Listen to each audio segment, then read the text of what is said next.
including Ed Martin, U.S. Attorney's Office here in D.C., and Pam Bondi have really focused their attention right now not on violent criminals, not on terrorist organizations or domestic terrorists, but rather on focusing on Democrats themselves. And so what's your reaction to the fact that, for example, these things are being done kind of to the detriment of focusing on actual violent criminals by putting you guys in their crosshairs? Yeah, absolutely. I mean, with all of this shift in focus, we really haven't seen before this kind of Hollywoodification of law enforcement activity. You've got Kristi Noem doing made-for-TV ice stings where they get, by the way, they pick up almost nobody in these.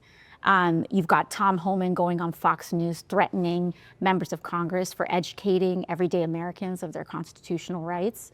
You know, it's not just that this is a deep, deep betrayal of their jobs, but it's also the fact that every time you see Tom Homan on Fox News, every time you see Kristi Noem, every time you see these law enforcement officials doing flashy television interviews, understand that they are taking resources away from looking at human trafficking. They are taking attention and focus and real dollars and real resources away from actual drug enforcement, trafficking enforcement, actually going after and actually trying to investigate really harmful activity that is happening. And so it's harmful in every aspect.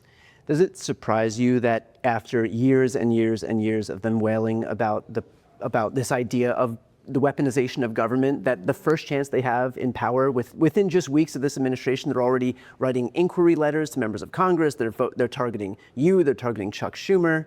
Well, I mean, this is the thing with Republicans. Every accusation is a confession. And we know for a fact that the Department of Justice remained independent under, you know, Democratic and Republican administrations alike prior to the Trump administration. Yeah. And that independence is incredibly important. And we know that it's been independent, right? They like to cry about Joe Biden weaponizing the Department of Justice. If that was the case, I don't think we would have seen convictions of Senator Menendez. Yeah. I don't think we would have seen these investigations into his own son, Hunter Biden. You know, we've seen so many investigations into Democrats under the Biden administration. And let me tell you, that's a good thing, because independence is what matters. It shouldn't matter what party you are. It shouldn't matter what your political viewpoint is. What should matter is the facts of the case.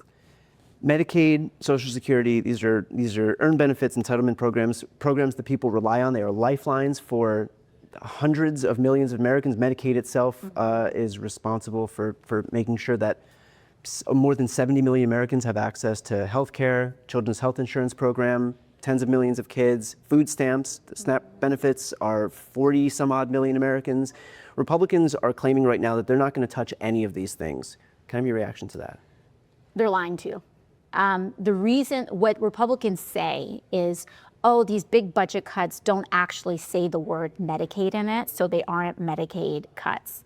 But if I tell you what's 10 minus 4, and you say 6, I can just tell you, I didn't say 6. Right.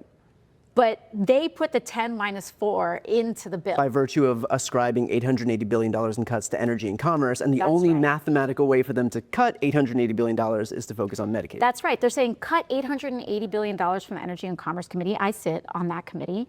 And Energy and Commerce, almost the entire budget that Energy and Commerce really explores is Medicaid and Medicare. There is no way that they can make their math square without enormous and devastating cuts to Medicaid. I just talked to a woman right there in that room. She adopted her 8-year-old nephew who has severe developmental disabilities, autism, other types of disabilities. And by the way, her tragic story, her nephew's parents had passed away. She amazingly took him under her care. And she has 2 jobs. She needs Medicaid for her nephew to live and to continue to develop. And Republicans just want to cut it. Yeah. I mean, these are people's lives on the line. they are going to claim that any cuts that they make are going to just fall into this bucket of waste, fraud, and abuse. We've already seen them begin to even Trump at the presidential address for the joint session of Congress has already started introducing this idea, debuting this new conspiracy theory that there are just thousands and thousands and thousands of people committing fraud through Social Security. Is that the case? It's not. I mean, how many times have we gone through Republican administrations accusing this? And so they have cut every single benefit program that actually serves everyday people all the way down to the bone already. But you know what they aren't cutting? Tax cuts for G-Wagons. You know what they aren't cutting? The tax cuts for private jets. And I want you to understand, I want everyone to understand that tax cuts cost money. We have to pay for them. So every dollar that you spend in federal taxes is going to pay for some rich person's G-Wagon, and it's also going to cut in 8-year-old kids with autism's ability to access Medicaid. That's what they are putting on the table. That's what they're trying to make worse. And frankly, I don't care what party you are, we cannot stand for this. What do you make of the fact that while we're seeing cuts to Medicaid, food stamps, education funding, watching veterans get fired, that at the same time, you've got Elon Musk, the co-president for Donald Trump, basically consolidating all of these federal contracts, even to the point where there was a contract that was already allocated to Verizon that was given instead to Starlink. Yeah, absolutely. And I don't know if you've been seeing some of the news, but Starlink satellites are already kind of falling out of the sky. This is a rickety, rackety system. And he does not deserve these contracts. He has an enormous conflict of interest with these contracts. He is going in, cutting these contracts, and then giving them to himself and acting like he's some kind of good guy. It's not the case. And finally, let's finish off with this. What do you make of the fact that Republicans immediately moved to censure Representative Al Green for interrupting Trump's presidential address in the aftermath of folks like Marjorie Taylor Greene, for example, spending all of their time during Joe Biden's addresses getting up and yelling themselves? Yeah, like they're just a spectacle, right? This is not about, for a party that loves to talk about free speech, they lay down the hardest hammer in trying to intimidate and punish anyone who does anything that they don't like. And the point of it is trying to make an example out of one person so that none of us stand up.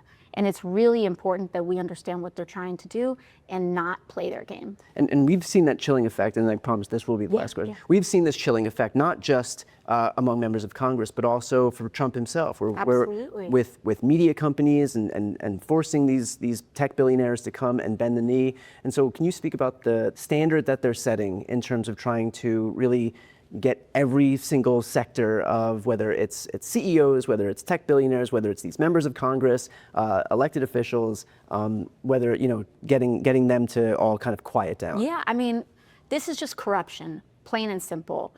All of these media settlements where they're trying to settle cases that we know would probably just be dismissed in court. They're trying to settle these cases in order to funnel money to Elon Musk. They're trying to buy up all of the Trump coins and crypto assets in order to funnel that money to Donald Trump. It's not just that Trump is corrupt, it's that everyone participating in this is corrupt. Elon is corrupt, Jeff Bezos is corrupt, Mark Zuckerberg is corrupt in participating in this scheme that we all know everyone's just trying to look the other way because who really cares, right? And it's this idea of cynicism. It's this idea that no one cares about fairness anyway. No one cares about the rules anyway. So who cares if we break them? But at the end of the day, once again, who suffers? It's the 8-year-old kids with devastating autism diagnoses. It's the parents, the public librarian who had to quit his job to take care of his 16-year-old son with devastating medical disabilities. And now he might be on the street because they want to cut Medicaid in order to give even more tax cuts to folks like Bezos and Elon Musk. Like, we need to fight for the basic dignified society that is just giving working people a fair shake. Perfectly put. Representative AOC, thanks so much for taking the time. Thank you so much.